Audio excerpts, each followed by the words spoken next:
Et si je faisais peut-être en suivant les décrochés des pierres?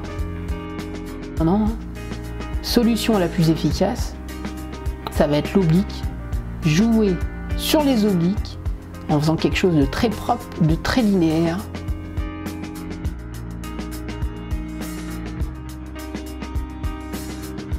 Ah ben, on va jouer sur une ligne très prononcée. Ça va être un petit peu plus long, mais je pense que l'aspect visuel sera plus sympa. Allez, c'est parti. Alors, première chose à savoir, vous allez avoir 3 types de pierres de parement.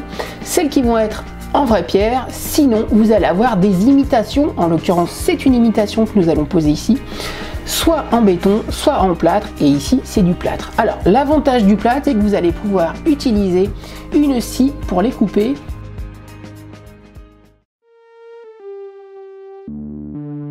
Je vais rayer mon support de manière à favoriser l'adhérence du primaire d'accrochage.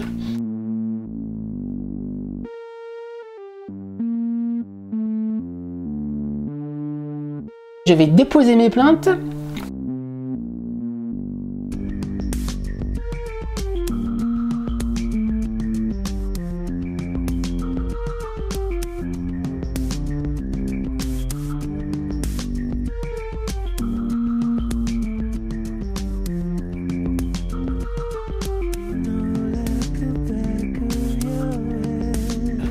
Ensuite, je vais pouvoir poser mon primaire d'accrochage sans surépaisseur avec un petit rouleau de peintre.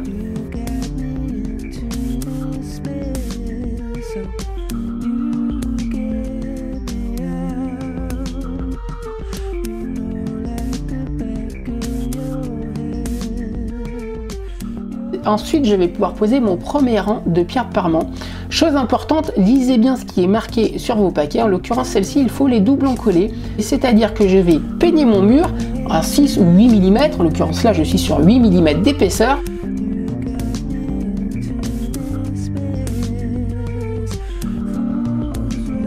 Et je vais graisser le dos de chaque pierre parement.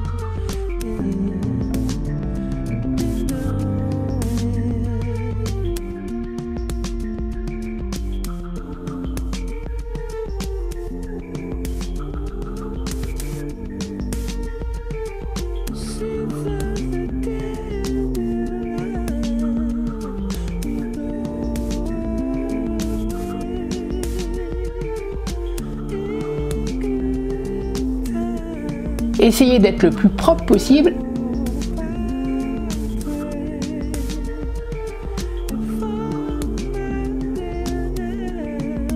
Je vais prendre mes cotes, les recorter avec un crayon de papier, puis les couper à l'aide de ma scie.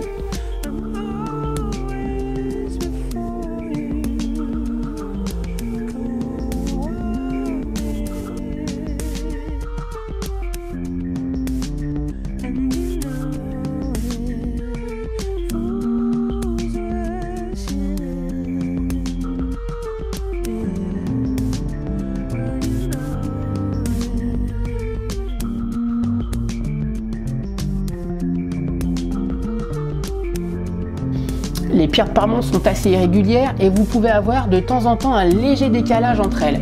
Pour ceci, utilisez des petits coins avec des petits bouts de carton. Vous allez les plier et pouvoir régler un petit peu vos pierres ainsi.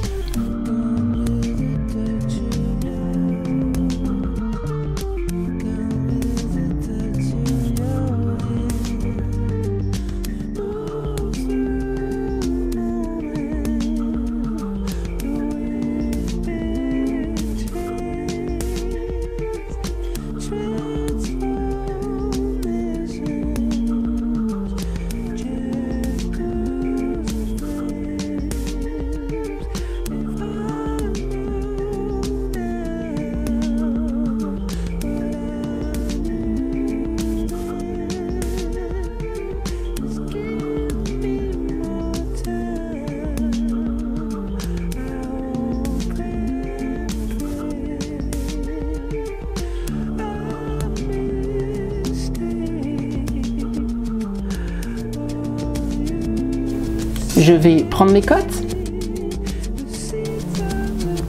puis je vais prendre ma scie pour couper